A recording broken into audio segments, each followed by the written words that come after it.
ça a commencé par la remise en place d'un nouveau data catalogue, début de 2024, pour vraiment avoir en gros une visibilité end-to-end de nos assets data. Quand un stakeholder il a une question un peu ponctuelle, il peut poser cette question sur n'importe quel channel, et c'est là où notre agent IA de la team data va intervenir et va pouvoir prendre ce premier niveau d'interaction. On a eu un très bon fit avec un des outils qu'on a testé qui s'appelle DOT, et ça intègre à l'ensemble de nos données et métadonnées.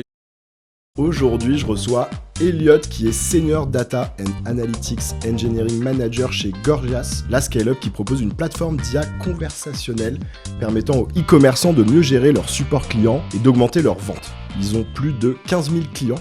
On avait déjà fait un épisode avec Elliot, c'était l'épisode 20, dans lequel il nous avait raconté comment ils avaient mis en place une moderne data stack à l'époque. Et aujourd'hui, il va nous expliquer comment ils mettent en place une approche self-service analytics grâce aux IA génératives. Clairement un sujet d'actualité. Hello Elliot, ça va ? Ouais, écoute, super, merci de me réinviter sur ce podcast. Avec plaisir. Cet épisode est rendu possible par Kerus, le cabinet de conseil et tech spécialisé sur la data et l'IA. J'ai rencontré Brahim qui est VP chez eux et il est venu nous expliquer comment mettre en place une Data Analytics Factory sur le podcast. C'est l'épisode 189. D'ailleurs, ils ont également rédigé un e-book qui reprend les 4 piliers clés. Pour le recevoir, il suffit de s'inscrire sur le lien en description. Si vous souhaitez vous faire accompagner par Brahim et les experts de Kerus, contactez-le de ma part. Je vous mets également son mail en description. Écoute, j'avais été impressionné par ce que vous faites chez Gorgias lors du premier épisode, donc je suis vraiment content que tu viennes nous expliquer un peu la suite et notamment voilà ce sujet self-service analytics via les IA génératives sur lequel vous êtes allé super vite. J'ai réexpliqué de manière très succincte ce qu'était Gorgias, mais tu peux nous rappeler ce que vous faites et aussi nous expliquer ce qui a bougé, parce que j'ai cru comprendre qu'avec l'arrivée notamment de ChatGPT et de tout le buzz autour de l'IA générative, il y a eu pas mal de changements de votre côté. La dernière fois, et d'ailleurs c'était il y a 2 ans et demi, la mission n'a pas vraiment changé. Le but c'est toujours d'accompagner les e-commerçants en les aidant à simplifier et à automatiser leurs interactions clients. Par contre, avec tout ce qui est arrivé autour dans le milieu de la tech, la partie qui a plutôt changé, c'est ce positionnement qui est beaucoup plus prononcé autour de l'utilisation de l'IA. On avait déjà à l'époque, je pense qu'on en avait un peu parlé, des features d'intelligence artificielle, que ce soit pour détecter des sentiments, classifier des tickets. On le marketait pas trop, parce qu'à l'époque, ça faisait encore un peu peur de dire laisse ton support géré par une IA. Aujourd'hui, avec tout ce qui s'est passé, même en termes de presque B2C, l'utilisation de n'importe qui d'outils comme ChatGPT, ça fait beaucoup moins peur et on est beaucoup plus positionné en tant que plateforme d'IA conversationnelle. La GenAI, il est vraiment au cœur du produit. Et ça peut être de la génération automatique d'articles du Help Center, par exemple, en se basant sur un historique de tickets. Par exemple, on identifie des questions qui sont récurrentes. À partir de ça, on va proposer à l'utilisateur d'automatiquement créer un article par rapport aux réponses que lui, il a données historiquement. Toujours de la classification ou encore le produit phare qu'on a aujourd'hui, un agent IA qui va directement répondre en fait aux clients de nos clients, va pouvoir recommander des produits, etc. Donc de l'agent chatbot, on va dire assez classique en tant qu'interface. Par contre, en dessous, c'est grâce à tout ce qu'on a consolidé sur les années précédentes en tant que plateforme qu'on est capable d'avoir une solution qui marche vraiment aujourd'hui parce que le contexte existe déjà en fait. Et des exemples de clients, ça va être des e-commerçants connus On a vraiment des gros clients, alors principalement américains, des Steve Madden, Fashion Nova, donc là on parle vraiment de gros volumes. Aujourd'hui, ils arrivent à automatiser une grosse partie de leur support grâce à ça. Et on s'oriente aussi là sur la partie même pré-vente, avec des fonctionnalités un peu sales de ces agents IA. Ça va vraiment être toute typologie de clients. On a un move qui tend vers la partie plutôt enterprise, parce que c'est là aussi où il y a beaucoup de valeur, mais on a aussi des plus petits commerçants qui vont pouvoir justement se focus plutôt sur leur développement produit plutôt que sur du support ou du sales, et grâce à l'automatisation en général, c'est ça qu'on leur apporte. Dernier point sur Gorgias, j'avais retenu que c'était une boîte super tech de nos derniers échanges. Tu peux nous donner un peu le ratio nombre de collaborateurs versus un peu équipe tech pour qu'on se rende compte Il y a une grosse culture tech dans le sens même où historiquement tout le monde était assez autonome sur ses propres queries SQL, que tu sois dans l'équipe market, dans l'équipe sales. Tu vas avoir une entité un peu ops qui va gérer de l'automatisation, des débuts d'analyse, etc. J'ai pas les ratios exacts, mais là, sur environ 350 collaborateurs au global, on a une grosse équipe produit qui va être autour de 150, donc près de la moitié. Par exemple, on a une équipe data entre 15 et 20 personnes globalement pour 350 employés. C'est des profils purement ingé, mais même au niveau je reprends cet exemple-là, au market, côté sales, c'est des personnes qui ont une appétence pour en tout cas les sujets techniques et vont chercher au design, comment je peux automatiser ma création de design, au marketing, comment est-ce que je peux automatiquement générer mes emails en utilisant typiquement l'IA générative pour le faire vraiment ultra personnalisé par rapport à un client précis. Donc beaucoup de cas d'usage comme ça, ce qui fait que c'est un environnement super cool dans lequel travailler parce qu'on est au cœur des sujets du moment et c'est intéressant de se dire comment est-ce qu'on maximise notre efficacité avec tous les outils qu'on a aujourd'hui, quoi. L'objectif aujourd'hui, c'est que tu nous parles un peu de ce gros challenge que vous avez eu là sur cette dernière année, à savoir mettre en place une approche self-service analytics grâce aux IA génératives. Dans un premier temps, tu peux nous expliquer un peu le contexte autour de ce chantier, comment le sujet est arrivé sur la table? Comme on discutait, au cœur du produit, il est arrivé assez tôt. On en avait déjà à l'époque, c'était du ML plutôt traditionnel, 2023-2024, vraiment tendance GenAI. Nous, côté Data Analytics, on n'a pas directement sauté autour de cette hype-là. Alors, on avait quand même des projets à droite à gauche de custom GPT pour aller essayer de générer du SQL, etc. Mais c'était pas vraiment le focus, en tout cas en 2024. Là, on était plutôt orienté sur tout ce qui va être collaboration avec les autres stakeholders et améliorer la data discovery en général. Et donc ça a commencé par la remise en place d'un nouveau data catalogue, début de 2024, pour vraiment avoir en gros une visibilité end-to-end de nos assets data. Donc ça va être la table produit qui va ensuite être répliquée via par exemple du CDC, donc envoyé dans des topics de streaming Kafka, puis peut-être processé, réenvoyé dans le warehouse. Donc vraiment tous ces composants-là, on voulait pouvoir les mapper, des données vraiment brutes qui peut être une DB produit, un API, jusqu'au dashboard ou l'outil d'activation qui va utiliser ces données-là. Et donc ça, c'était vraiment full discovery. Et donc on a mis en place un nouvel outil pour ça. Donc première partie de l'année, cet outil-là, il était top. Donc c'était, pour le contexte, c'est Open Metadata qui est open source et qui permet justement cette flexibilité de créer ses propres intégrations. L'outil est top. Par contre, en termes de UI, on s'est rendu compte que c'était assez complexe en fait de consommer ces métadonnées-là parce qu'on avait plein de cas d'usage.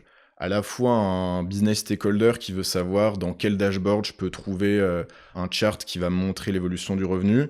De l'autre côté, un ingé qui va se demander, tiens, je voudrais déprécier cette table produit. Est-ce qu'elle est envoyée dans le warehouse pour des besoins analytiques? Donc, est-ce que j'ai d'autres composants à déprécier au passage et que je dois notifier les équipes? Et en fait, mettre tout le monde, des ingés, des profils business dans la même UI, c'était assez complexe. Et aujourd'hui, je pense que c'est une des problématiques des data catalogues, c'est qu'ils doivent faire des choix, soit adresser une personne moins technique, soit plus technique. Et nous, on avait un peu du mal à mettre les deux personnes là-dedans. Et du coup, on a eu cette réflexion-là. Comment est-ce qu'on peut consommer la métadonnée, où historiquement, c'était dans des interfaces graphiques avec des lineages, ce genre de choses. Et on s'est dit, mais en fait, toute cette donnée-là, cette matière, on l'a. Et avec tout ce qu'on voit sur la partie conversationnelle, IA générative, on pourrait tout simplement, au lieu de se poser une question dans ma tête, ok, je cherche ce dashboard, directement demander en gros un chat. Et du coup, on a commencé sur la deuxième partie de l'année à faire un premier POC de chatbot où on a lui demandé, ce dashboard, quelle table il utilise? Ou alors, où est-ce que je peux trouver ce type de dash? Ou alors, est-ce que cette table est utilisée par la team Data Analytics pour des analyses dans le warehouse? Et ça, il répond via du conversationnel.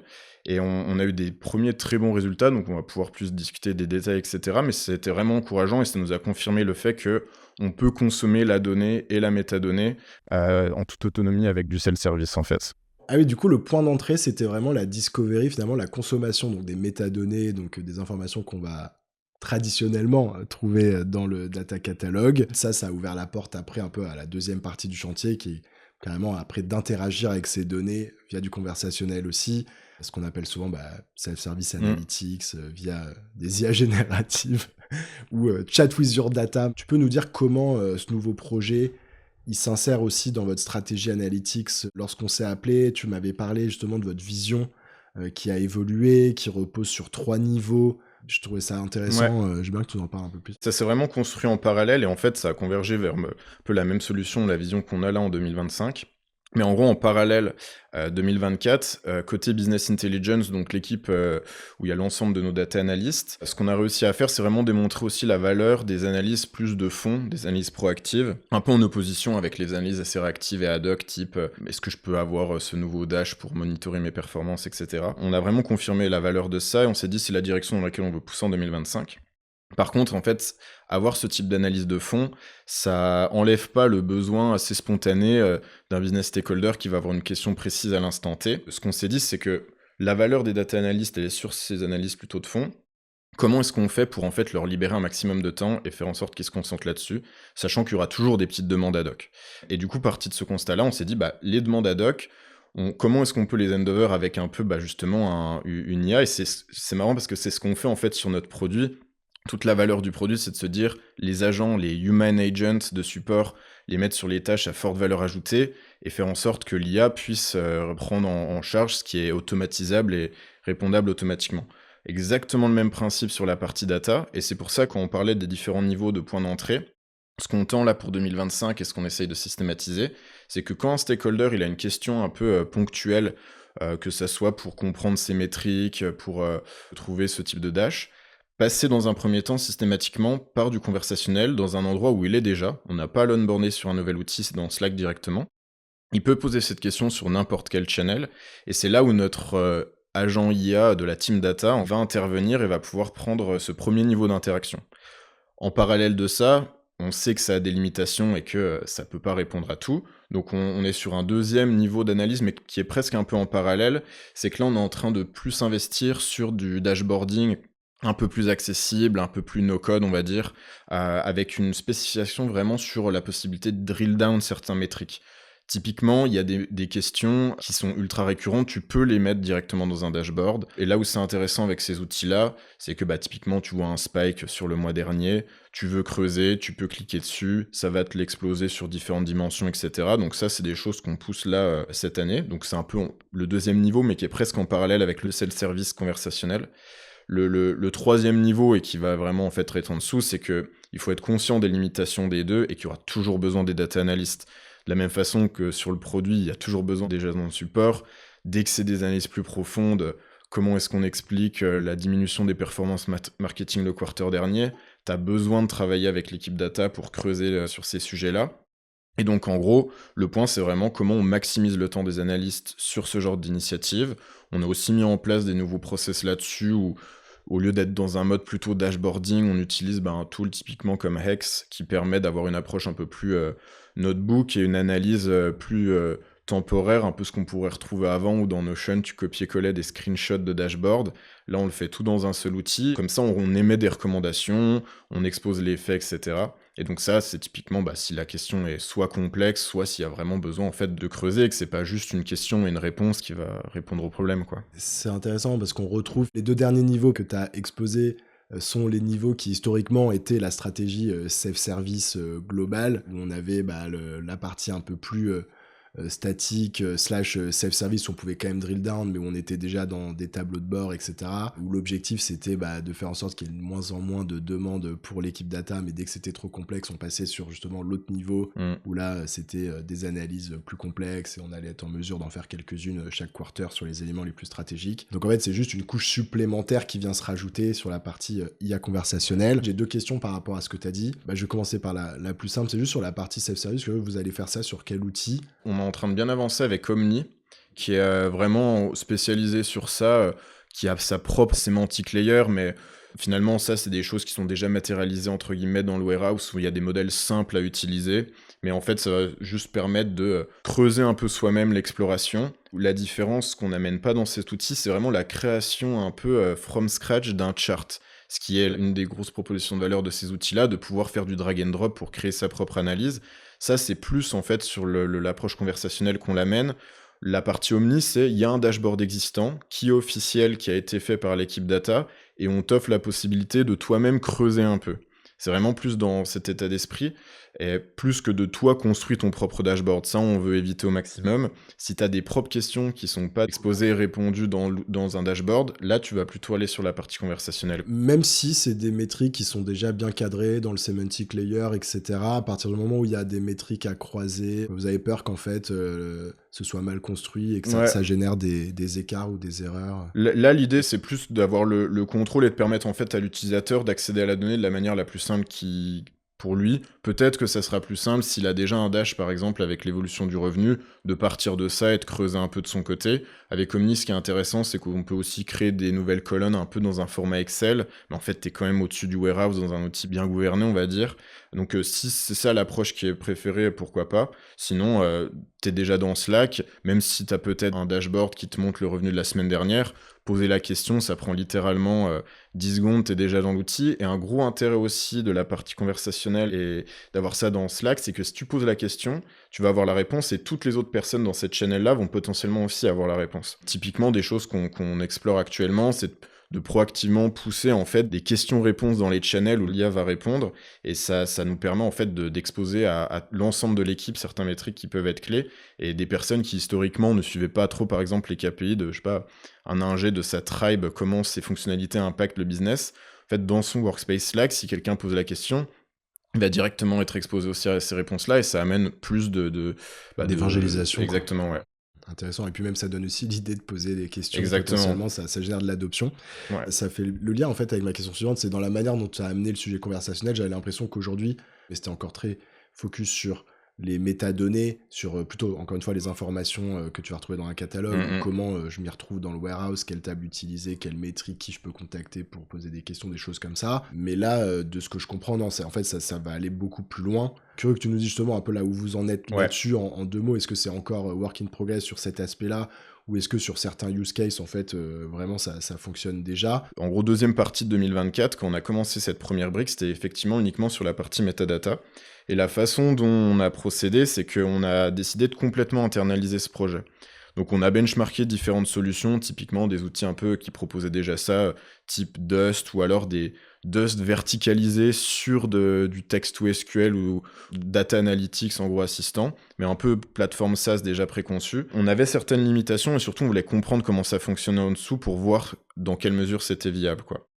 Donc on a commencé à vraiment l'internaliser sur nos métadonnées, où en gros on avait notre propre infra, c'était notre propre app Slack avec, si on veut, un back-end derrière qui allait faire les calls à OpenAI pour la partie LLM, on avait notre propre vector database qui avait tout notre contexte, etc. 100% avec des outils open source où on a aussi hosté notre propre database. Enfin, c'est vraiment, on a voulu comprendre aussi et utiliser ça comme une opportunité pour voir les limitations de tout ça. Intellectuellement, c'était super cool. On a beaucoup appris, on a vu ce qu'on pouvait en faire. Et en fait, à un moment donné, il y avait tellement d'efforts qui étaient mis sur l'infra. On s'est dit, et on le savait un peu, l'enjeu, il n'est pas là. L'enjeu, il est sur comment on documente bien et on donne du contexte, comment on fait un peu du prompt engineering, entre guillemets, pour faire en sorte que le LLM interagisse bien avec nos datas. Et en fait, maintenir à la fois son infra, sa vector DB, son système de RAG, c'était pas la bonne option, donc on a refocus les ressources engineering sur la documentation et le prompt engineering. On a eu un très bon fit avec un des outils qu'on a testé qui s'appelle DOT, et ça intègre à l'ensemble de nos données et métadonnées, et du coup, là c'était vraiment la bonne opportunité pour aller plus loin que où est-ce que je peux trouver ce dashboard, est-ce que cette table est utilisée, mais vraiment quelle est l'évolution du revenu, où là ça query la data, quoi. Donc lui il propose les deux, c'est une interface un peu type Dust, pour reprendre l'exemple. Donc pour ceux qui connaissent pas Dust, c'est un outil qui va permettre de créer justement ce style de bot et qui intègre un peu tous ces besoins, une interface dans laquelle on peut mettre les instructions, on va pouvoir se connecter avec tel LLM ou tel LLM, sur lequel on va retrouver une interface de bot derrière une fois qu'on a créé l'agent, et en fait, comme il y a toute une interface, c'est plus facile à construire, on n'a pas besoin de coder, etc. Donc là, finalement, c'est un peu un concurrent, mais spécialisé sur cette partie chat with your data. Ouais, c'est exactement ça. Nous, le gros requirement qu'on avait, c'est d'avoir une très bonne expérience utilisateur dans Slack. Donc on cherchait vraiment un outil qui allait pouvoir pas juste dire je réfléchis et donner la réponse, mais en gros donner vraiment du contexte, réinterpréter. Donc aujourd'hui, si tu poses la question quelle est l'évolution du revenu la semaine dernière, il va pas directement te sortir un graphique, il va te poser des questions additionnelles comme ferait un peu un data analyst. du style, qu'est-ce que tu entends par revenu? Est-ce que tu parles du revenu récurrent? Est-ce que tu parles du new revenue? Est-ce que, par exemple, tu as dit le mois dernier, si là on est en février, est-ce que tu veux tout le mois de janvier? Est-ce que tu veux les 30 derniers jours? Donc il va requalifier tout ça pour ensuite, une fois qu'il pense avoir tout le contexte, là va passer sur la partie, ok, j'ai bien compris, j'ai bien interprété, voici ce que j'ai interprété, voici le SQL que je vais générer et le chart que je te renvoie directement dans Slack, quoi. Donc ça, c'est vraiment la partie customer facing dans la UI qui est Slack, où ça, on n'avait pas envie de le développer. C'était notre gros requirement sur les outils qu'on benchmarkait pour vraiment se concentrer sur la donnée qu'on donne à cet outil-là. Donc en gros, nos tables, notre documentation, etc.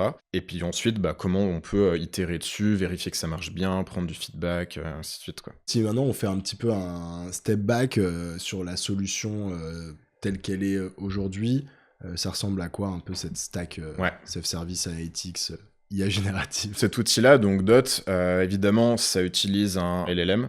Et un LLM, c'est un peu, en gros, comme un nouvel employé qui a des skills de base. Donc lui, il est très très bon déjà en SQL. Par contre, il n'a pas du tout le contexte de ton entreprise. Donc toi, dans cet outil-là, c'est tout ce travail-là que tu as à faire de lui expliquer comment ton produit marche, quelles sont la définition de tes entités. Évidemment, ça prend directement en compte les données de ton warehouse qui sont déjà bien documentées.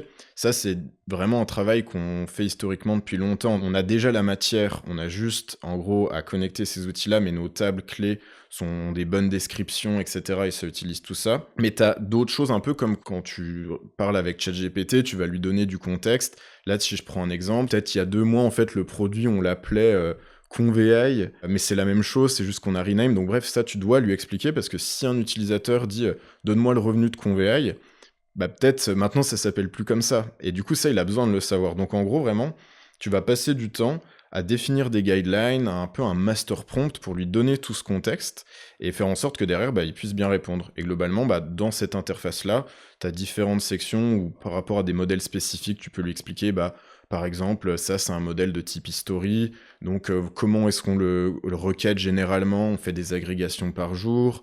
Ça c'est un modèle de l'état actuel, donc c'est pour avoir les données d'aujourd'hui. Enfin, exactement de la même façon que tu onboarderais un nouveau data analyst. Tu lui expliques globalement, voici les modèles clés que tu as le droit d'utiliser parce que c'est la source of truth. Il se requête de cette façon. Si on te pose la question par rapport au revenu, c'est quoi le revenu chez Gorgias, comment est-ce qu'on le définit, etc., etc. Je vois un peu 2 niveaux. Tu as un niveau qui est du contexte vraiment entreprise, qui est presque un peu hors data, donc c'est ce que tu disais en premier temps, que les noms des produits, enfin des choses vraiment effectivement qui te permettent de tirer ton entreprise. Par exemple, dans Dot, ils ont prévu un endroit où tu dois mettre tout ton contexte business, et là tu t'écris un énorme prompt où tu es allé faire des copier-coller de docs que tu as à droite à gauche, et c'est comme une énorme dissertation que tu dois rédiger, et voilà, faut le faire pour que ça se passe bien, et tu itères dessus petit à petit en fonction après des erreurs que tu identifies lorsque tu commences à tester. Et après, tu as un deuxième niveau qui est plutôt vraiment s'y retrouver sur tes données. Là, il y a un point que tu as dit, je pense, qui est important à rappeler, c'est que du coup, déjà, le critère clé d'entrée, en fait, pour ce projet-là, c'est d'avoir tes tables qui sont bien créées dans le data warehouse. Donc peut-être pour s'y retrouver par rapport à des concepts qu'on a déjà utilisés sur le podcast, en gros, c'était table gold, un peu pour reprendre l'architecture médaillon. Ouais. Ça va dépendre des boîtes, mais ça peut être tes 10, 20 tables clés, en tout cas, qui sont vraiment parfaitement préparées. Et après, en revanche, tout ce que tu as dit, la documentation autour de ces tables, ça, pareil, ça se passe dans Dot. C'est-à-dire que tu vas être capable de relier par rapport à une table, de dire, voilà, sur cette table, voilà ce qu'il faut savoir. En général, les analyses, ça va être ce type d'analyse. En général, on va la traiter comme ci, comme ça. Voilà les croisements qu'on va faire pour que lui, après, il soit capable finalement de refaire ce qu'aurait fait un data analyst. C'est un peu une façon de scaler son équipe où au lieu d'aller recruter 5 nouveaux data analysts parce que toute ton équipe grossit, tu vas en fait vraiment passer du temps à entraîner un IA data analyst et lui donner ce contexte-là. Ce qui est intéressant, c'est que tu as juste à lui donner une fois. Ensuite, il le retient bien. Dès que tu as des nouvelles choses, tu vas lui amener aussi. Donc, tu as ce travail-là à faire en amont, mais ensuite, c'est ultra scalable, quoi. Et c'est exactement ce que tu as dit. Globalement, tu as un master prompt, si on veut, qui sont des concepts high level par rapport à ta boîte, comment l'équipe est organisée. Si tu as des acronymes, par exemple, parce que peut-être les personnes vont utiliser des acronymes pour poser des questions, comment est-ce qu'on traduit ça? Donc vraiment, tu vas donner ce contexte, niveau macro. Et ensuite, au niveau de chaque table, nous, ce qu'on aime bien, c'est vraiment avoir les documentations le plus proche du code possible. Donc, tu peux l'éditer dans un outil comme Dot. Par contre, ça, on essaye de toujours, même si on itère des fois directement dans l'interface, de ramener ça proche de la matière, quoi. Donc, typiquement, si on change la description d'un modèle pour dire que ce type de modèle s'utilise plutôt de cette façon et permet de répondre à ce type de query, ou de question, ça, on le teste dans l'outil, on vérifie que ça marche bien, mais ensuite, on ramène la documentation dans DBT directement proche des modèles pour regarder la source of truth ici et qu'elle soit centralisée, quoi. On retrouve beaucoup d'éléments qui sont un peu l'équivalent de variables de ce que vous avez déjà dans C'est DBT. 100% ça. Là, aujourd'hui, toutes les descriptions des modèles au niveau de la table, la description de chaque colonne, ça prend directement la description qui vient du warehouse, qui en fait vient de DBT. DBT propage ça dans le warehouse. Dot, il s'intègre uniquement sur notre BigQuery et sur notre outil de visualisation, et il récupère toutes ces informations-là directement. Donc, si toi, en tant qu'Analytics Eng, tu changes la définition d'un de tes modèles et que tu changes évidemment la description, ça va directement mettre à jour, l'outil va avoir ce contexte-là, quoi. Et du coup, c'est un cercle super vertueux parce que tu te dis, ces descriptions, oui, elles vont servir à n'importe quel utilisateur qui va aller regarder les descriptions de ce modèle, mais surtout, tu les rédiges pour qu'elles soient interprétables hyper simplement par un LLM. Et même si n'importe quelle boîte veut essayer d'implémenter ça, et qu'au final, l'adoption n'est pas forcément là, ou alors le LLM est pas suffisamment performant par rapport à la complexité des données, c'est pas forcément grave parce que c'est un super bon exercice pour vraiment se dire, ok, comment on donne des descriptions simples que n'importe qui peut comprendre, et ici, n'importe qui, en fait, c'est un LLM, quoi. Il y a un sujet dont tu m'avais parlé qui semblait hyper important, c'était l'observabilité. Ouais. Tu veux nous en dire un peu plus là-dessus? Ce qui est génial quand ce type d'outil est directement, typiquement dans Slack, c'est que contrairement à quand tu es dans une interface type data catalog, tu sais pas trop comment l'utilisateur il interagit avec tout ça. Comment en gros est-ce qu'il va aller regarder une table spécifiquement pour comprendre sa description. Sauf si tu mets un Google Analytics et des outils de screen recording sur ton data catalog, t'as peu d'informations sur ça. Là, ce qui est génial, c'est qu'en fait, c'est ultra traçable et observable by design dans Slack. Un outil comme Dot, il va te donner en plus tout l'historique, tu vas pouvoir directement voir toutes les questions qui ont été posées, que ce soit dans une channel privée ou pas. Et donc ça, c'est vraiment top parce que ça te remontre un peu les logs et tout l'historique des questions qui ont été posées. Toi, ça te permet d'identifier les questions. Peut-être qu'il y a des éléments pas clairs. C'est quoi, je reprends cet exemple-là, mais le revenu la semaine dernière, donc si tout le monde pose la question, peut-être que ça veut dire qu'il faut faire un dashboard dessus. Ça te permet vraiment de comprendre ce à quoi les gens s'intéressent. T'as tout ça qui va être retourné, tu vas pouvoir aussi directement dans l'outil catégoriser est-ce que la réponse a été intéressante ou pas, pour voir le taux de succès, pouvoir mettre des métriques aussi sur ton Self-Serve Analytics, là où avant, tu allais peut-être envoyer des questionnaires à la fin du trimestre pour savoir est-ce que vous êtes satisfait sur votre accès à la donnée, est-ce que vous arrivez à répondre à vos questions avec simplicité. Là, en fait, tu as des métriques vraiment clés dessus. Si tu vois que même l'utilisateur a mis un thumbs down à la réponse qui a été donnée par le chat, tu peux déterminer le niveau de succès, la performance de ton self-service via le conversationnel. Donc ça, c'est un autre, entre guillemets, argument qui a conforté notre idée de se dire c'est vraiment la bonne stratégie à adopter pour le self-service. Comment vous êtes organisé pour délivrer ce projet? Peut-être à un niveau équipe data et aussi avec les stakeholders pour enclencher un peu cette adoption, etc. Ça, c'est vraiment une stratégie qu'on met en place sur l'année au sens large et c'est un projet qui va être implémenté en continu au fur et à mesure des trimestres. La décision qu'on a prise, c'est de se dire on va le déployer vraiment par topic, étape par étape. Nous, en interne, on est structuré par domaine. Donc, des Analytics Eng, des Data Analysts, ils vont travailler sur plusieurs quarters d'affilée sur le même sujet. Ça va être par exemple sur un produit spécifiquement, sur le sujet revenu, ce genre de choses. Et du coup, pour le déploiement là, au lieu de se dire on essaie de couvrir toutes les questions d'un coup, ce qu'il faudrait dire que la doc soit nickel sur tous les domaines, qu'on donne le contexte dans le master prompt qu'on a parlé de tous les domaines, etc. Ça fait beaucoup d'un coup. Et en fait, c'est un risque de, en gros, être bon à 80% sur tout et d'en fait perdre la trust parce que si jamais les gens posent des questions sur les 20% restants qui marchent pas, ça part pas très bien. Donc, ce qu'on s'est dit, c'est on se focus sur des topics qu'on a identifiés en amont et étape par étape, on les déploie. Et il y a une vraie collaboration du coup entre l'Analytics Eng qui va vraiment être honneur de ce déploiement-là et le Data Analyst parce que c'est lui qui sait si la réponse est pertinente parce que c'est historiquement ce que le Data Analyst faisait quand il y avait ce genre de questions. Donc c'est vraiment étape par étape où globalement ça va passer par une identification des métriques clés. Donc là je prenais un des exemples, on a un produit typiquement qui est un peu la partie sales de notre IA. C'est lui qui va pouvoir générer automatiquement des coupons, va pouvoir recommander des produits similaires. Ce produit-là, il a eu plein de noms différents. Il s'appelait Revenue, ensuite Sales et Agent, ensuite Convert. Donc typiquement, expliquer que tout ça, c'est la même chose, ça, c'est le travail qu'il y a à faire dans le master prompt. Ensuite, on identifie les modèles clés, on vérifie que toute la documentation est bien claire, il y a un bon coverage, ça permet de répondre à tout. Et ce qu'on va faire pour aller plus loin, c'est qu'on va définir aussi des pipelines d'évaluation.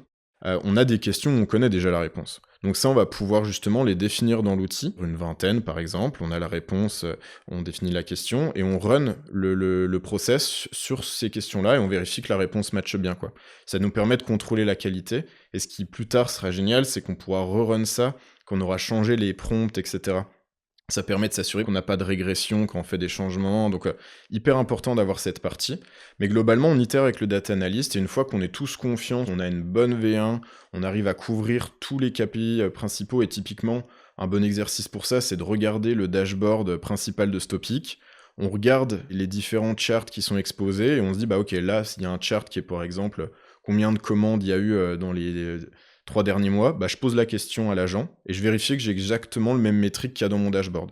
Une fois qu'on a validé ça sur l'ensemble des métriques identifiées, on est prêt à passer en prod, et là, il y a un vrai accompagnement avec les stakeholders. Là, ce qu'on fait en ce moment, c'est que vraiment, on passe du temps individuellement, par exemple, bah, si c'est une tribe plutôt produit, avec tous les product managers, les engineering managers, etc., pour leur expliquer, bah, voici l'outil qu'on a en place, c'est ça les limitations, pour bien aussi définir les attentes. Ça, c'est facile de se tromper et de créer un peu Un effet trop magique. Exactement. Et on a un peu l'habitude avec ChatGPT, etc., de pouvoir poser n'importe quoi, il y a la réponse. Là, on est sur du très spécifique à un domaine. Donc là, on passe du temps individuellement avec les personnes, et pour vraiment les amener dans le projet et leur expliquer que voilà, on a besoin de feedback pour ensuite améliorer, donc ils font partie du processus.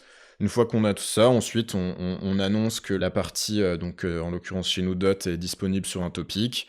On annonce ça sur les channels où les gens sont, et les gens peuvent commencer à poser des questions, quoi. Et ce que tu disais tout à l'heure, pour générer un peu plus d'adoption si besoin, si tu vois que ça prend un peu de temps, limite tu fais des questions que vous shootez vous-même sur le Slack. C'est exactement ce qu'on Les gens ils voient que la fait. Réponse pop direct, et petit à petit, tac, ça prend comme ça. C'est exactement dans le process où au début, quand on annonce que c'est officiel, on montre quelques exemples, et une fonctionnalité qu'on trouve très intéressante là dans Dot qu'on est en train de mettre en place, c'est qu'on a la possibilité de faire un peu des rapports automatisés où tous les matins, en fait, ça va automatiquement poser la question dans la channel Slack, par exemple, admettons tous les lundis, quelles sont les métriques clés de notre tribe Eng de la semaine dernière, et en fait, l'agent va répondre. Et c'est des bons petits rappels que cet outil existe, n'hésitez pas à poser des questions, dans le thread, vous pouvez directement creuser si vous voulez savoir, ah bah tiens, il y a un métrique qui a descendu, bah est-ce que je peux regarder ce métrique associé si lui aussi il a évolué? Toujours rappeler en fait que l'outil existe, et c'est hyper intéressant parce que des personnes qui en fait historiquement osaient peut-être pas poser des questions aux data analystes,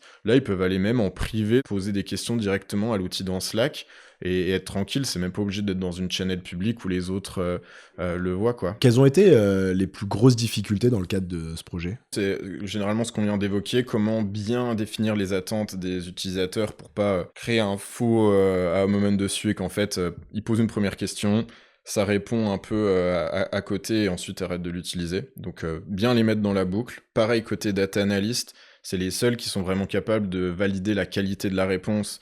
Ils doivent être impliqués. Nous, c'est un projet qu'on a initié côté Analytics Engineering, donc c'est pour ça qu'il y a une vraie collaboration là-dessus. Donc là, c'est la partie typiquement esprit d'équipe dans le déploiement du projet. Et après, ça va plus être en fait un sujet de déploiement continu où globalement, bah, ça demande de bien valider la documentation, qu'on ait toujours des choses à jour. On a vraiment une stratégie un peu one big table, si on veut résumer, où on a beaucoup de colonnes sur des entités clés. Si on donne tout ça au LLM, que par exemple on a 2 colonnes qui se ressemblent très fortement, mais c'est pas assez décrit la différence entre les deux, bah éliminer le bruit. Donc en gros, ça va vraiment être en fait au fur et à mesure s'assurer qu'on arrive à avoir de la qualité sur les réponses apportées. Ouais, tu donnes tout à LLM et tac, c'est magique, alors qu'en fait, non, c'est super précis. Et d'ailleurs, c'est intéressant le déploiement que tu donnais, de dire, parce que tu disais des topics, mais chaque domaine, tu vas identifier n'importe quoi, 10, 20 indicateurs clés, bon, qui sont en lien de toute façon avec ce qui a déjà été identifié dans tes tables les plus préparées. Ensuite, ça devient un peu ta batterie de test, en fait, où tu vas les tester, et tu vas avoir des itérations, je suppose, de début assez fortes, où potentiellement, quand tu démarres, il dit presque n'importe quoi, Ouais. et après, c'est à toi d'aller regarder, ok, peut-être il manquait de contexte, et aux différents niveaux que tu évoquais. Ouais. Soit sur des trucs très business, là, il a dû se tromper parce qu'il comprend même pas de quel produit on parle. Faut remettre de la doc sur le master prompt. Soit il dit n'importe quoi parce que en fait, la définition n'était pas assez détaillée pour un LLM dans DBT, et donc là, il faut aller rajouter du contexte sur une description d'une table ou sur comment l'utiliser dans tel ou tel contexte, quoi. Pour conclure sur l'échange, tu peux nous partager une ou deux prochaines étapes sur le sujet? Ça va être mettre en place exactement ce qu'on a déployé là sur certains topics, ça marche très bien sur d'autres. Donc en gros, paralléliser ce qu'on a fait. On a prévu en parallèle, parce que c'est pas notre seul projet cette année, là on travaille sur un système qui nous permet d'avoir au niveau de la colonne quel est l'usage, etc. Et en fait ça va vraiment nous permettre de savoir qu'est-ce qu'on peut potentiellement enlever pour justement réduire le bruit et l'information qu'on amène au LLM. Même lui, il est assez bon pour, à partir d'une question et de comment il l'a interprété, uniquement sélectionner ce qu'il a besoin. On lui facilite le travail si on enlève typiquement d'un modèle des colonnes qui en fait sont peut-être utilisées il y a plusieurs semaines et sont query qu'une fois par mois, quoi. Excellent. Écoute, Elliot, on arrive sur les dernières questions. Est-ce que tu as une recommandation de contenu à partager à nos auditeurs? Moi, j'utilise énormément YouTube, en fait, pour simplement, en suivant les bonnes channels. Alors, faut pas tout mélanger après sur son compte YouTube, mais des personnes qui vont un peu, justement, déjà pré-résumer un agrégat de contenu et de veille. Tu peux en citer une que t'aimes bien, quand même? Il y a un entrepreneur, alors je sais plus exactement où, mais qui s'appelle Datalumia, qui fait pas mal de contenu sur, justement, l'utilisation des LLM sur des process. Et il a une très bonne façon d'évangéliser et d'avoir des tutos un peu justement assez précis sur comment implémenter un RAG, etc. Et faire des POC comme ça dans sa boîte, même si c'est sur des petits sides, et pouvoir se libérer du temps pour faire ça, je trouve que c'est hyper intéressant, parce que ça donne des idées, ça permet de vraiment comprendre ce qui se passe en dessous, et c'est le futur un peu de la tech et même de la data, donc c'est important de rester à jour sur tout ça, quoi. Je mettrai ça en description. Et enfin, qu'est-ce que tu aimes dans la data? Je pense qu'on a vraiment la chance là de construire en gros nos carrières et d'évoluer professionnellement dans une période qui est ultra intéressante, presque un peu la génération précédente quand ils ont eu le avant et après Internet. Nous, on a un peu le avant et après IA, et en fait, il y a tellement de choses qui se passent. Enfin, je trouve que c'est génial d'être développeur, data guy, etc. dans ce contexte où typiquement, avec même les IDE boostés avec l'IA, etc., il y a tellement de choses qui se passent qui améliorent la productivité et rend en fait tout plus intéressant, je trouve. C'est vraiment une chance là à ce moment-là. Donc juste le contexte, c'est le timing parfait pour être dans ces métiers, quoi. C'est clair.